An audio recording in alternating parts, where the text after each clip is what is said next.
Thunderstorm capable of producing a tornado was located over Varna, or 9 miles east of Laken, moving northeast at 45 miles per hour. Hazard: tornado.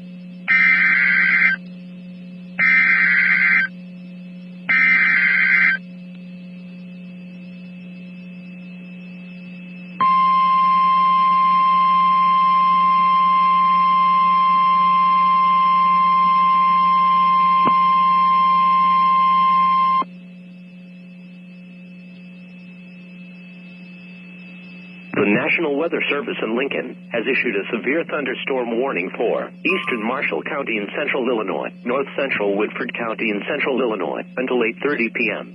At 7:55 p.m., a severe thunderstorm was located near Washburn. Another severe storm was near Varna. Both storms were moving northeast at 55 miles per hour. Hazard: 60 miles per hour wind gusts and quarter-size hail. Source: radar indicated. Impact: hail damage to vehicles is expected. Expect wind damage to roofs, siding, and trees. Locations impacted include Washburn, Varna, Toluca, Winona, Larose, and Pattonsburg. This includes Interstate 39 between mile markers 29 and 41. For your protection, move to an interior room on the lowest floor of a building.